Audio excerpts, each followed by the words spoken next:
Well, hey, Pinit Einik. Hello, my relatives. I put a pronunciation guide on Facebook today, so you can record that. It's a Word document. Download it and print it off. You can use this. I just wrote these out real crudely just so you could see them, and you could hear the actual letters. So when you see a word, you can start to begin to properly pronounce them. The first letter is an A, and it always says a short A sound, ah. So it always says that.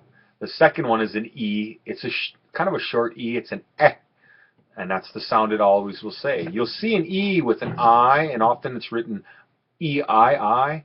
That's your A sound in ani. Okay, so like if you looked at our first word, wahe, a man's way of saying it, you can see the way it's said there. One I written by itself is I. It's a short I sound. So it'll always be used that way. But when we write it twice or three times, like for example, when we use the word ani, you hear the sound now. It's an E sound, okay? And when we write them like once, twice, three times, it's just telling you to say it longer. That's the main thing that you're doing there, okay? Then finally, we have a special rule with I's. Whenever the I's follow an S, a C, or a CH, it has an sound. So like the word no, hear the sound and that's after the CH there. Where, like for example, if we said a rattlesnake, we would say yeah. Okay, hear that sound, Okay, so that's the sound it has. So let's review this first row. A, eh, a, I, E, but if it follows it, it'd be t or s.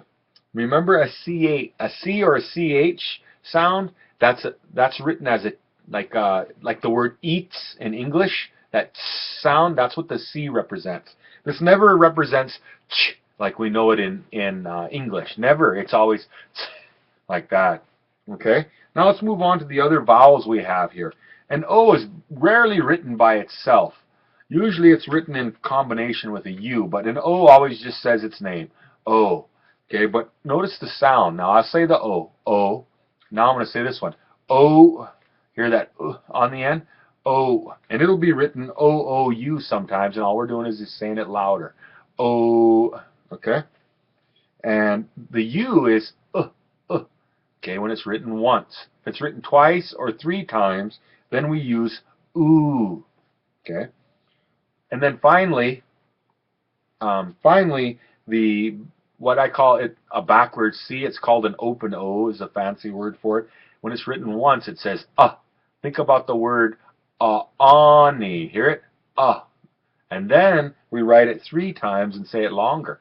Ani, you see? And again, that's what this one says. Like the word law. If we take the L off of it, that's what the two C's or three backward C's say. And finally, there's a couple rarer ones. And this one, it's just like saying I. Okay? Like when I said, well, hey, pinit einik. That's the sound you're using. Pinit einik. Okay? And this is even rarer, but it does exist from time to time, and it's I. And the only word I can really think of off the top of my head is gagai, which means a frog. So these are the vowel sounds, and you can once again download that off the Facebook page, and you can start learning the vowels. Take your time. Pick the words that are simple and use the letters like you see, so we've used a lot of these, and I've made notes of them. So practice, practice, practice.